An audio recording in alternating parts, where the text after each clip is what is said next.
And so if I'm talking about a sequence, I'm talking about a list of numbers, which may or may not have a specific explicit pattern to it. A lot of times it does. But what is the difference between a sequence and a series? Anyone want to take another stab at that?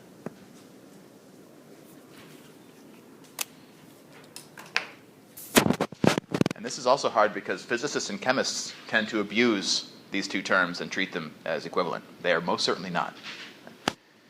Are series to have more details? It seems like they No. factorial. No.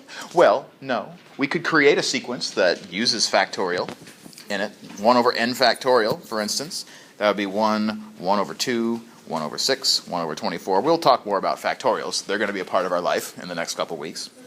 But that's still a sequence. So here's the distinction. And tattoo this on the inside of your eyelids so that you see it when you sleep. Because if you confuse these two things in the next 2 weeks, you're going to have a bad time. So a sequence is nothing more than a function, right, which assigns to every value of n some number a sub n, like in this case 1 over n. But that's all it is. It's a function. There's no arithmetic going on between these. So a sequence is a list with commas in between the numbers. Typically that list is infinitely long, but it is just that. It's a list. We're not doing anything with these numbers necessarily. We might take a limit to figure out where this sequence tends to as n goes to infinity. But that's all there is to it, is it's just commas. So a sequence is just a list. It's an infinite, countably infinite bucket of numbers. So we're carrying around this bucket of numbers, and each one of them is separate because it's a different element in this list. So think of a sequence as being an infinitely long list of numbers, and that's all.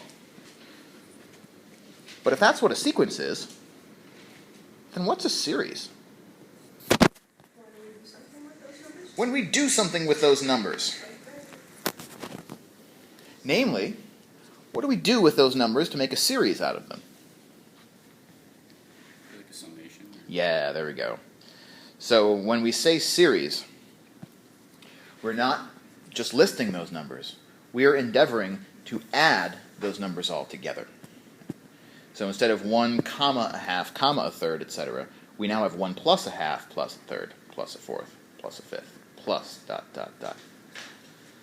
So that's the distinction. The highly relevant and important distinction between a sequence and a series. That's the distinction. It turns out that the two are intimately related one to another. But for now, we should definitely make sure that we see them as each having their own separate identity. And as you might expect, questions about sequences tend to be pretty straightforward to answer. Because there aren't that many things I can do with just a list of numbers if they're all distinct from one another. What's the first thing I can do? I can ask what's their limit. So I can take the limit of a sequence, and that's the kind of thing I tend to try to do in sequence land. So for this sequence, 1 comma a half, comma a third, comma a fourth, comma a fifth, what is the limit of that sequence? 1 over infinity? Yeah, as n tends to infinity, this sequence of numbers tends to something that looks like quote-unquote 1 over infinity. But 1 over infinity is just a code word for what number? 0. So the limit of this sequence is 0.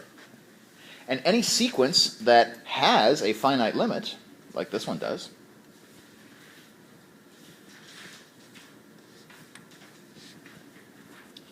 and let me be explicit here. When a sequence has a finite limit, we give it a name. What's the name we give to sequences with finite limits? Starts with a C? Convergent. So the sequence 1 over n is a convergent sequence because the limit of that sequence is a finite number. It exists and it is not infinite. So we call this sequence a convergent sequence. And again, how did we find that? We just input into the function. Yeah, sort of. We can't really input infinity, really. I mean, we can kind of back of the envelope do it. But the limit of 1 over n, we found this just by treating it as though it were a calculus problem and making it the limit of 1 over x as x tends to infinity. And then just reasoning that this quantity 1 over x, as its denominator increases without bound, because its numerator is 1, and so it's not changing, the value of the fraction decreases to 0 without bound. Well, bounded at 0. Okay, so asking what the limit of a sequence is, usually not too bad. But series are more interesting because, well, instead of taking the limit of 1 over n's now, what I want to know is what is the limit if I am adding each term in my sequence to the terms before it. So now that we're adding all these things together, we might want to ask whether, by a process of adding up all infinitely many elements of this sequence, all infinitely many numbers in our bucket, if I add all infinitely many of those numbers up, do I get something finite? Or do I not get something finite? And so when we're talking about a series, we tend to call that the value, or the sum, let's call it.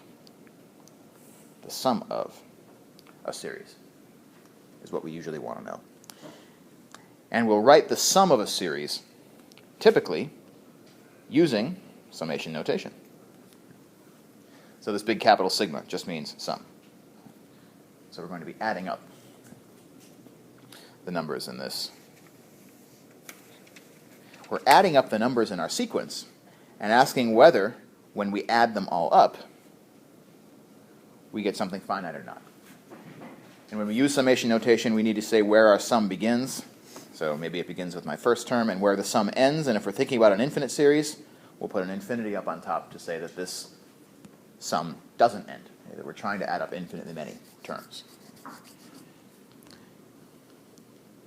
And so when a series has a finite sum,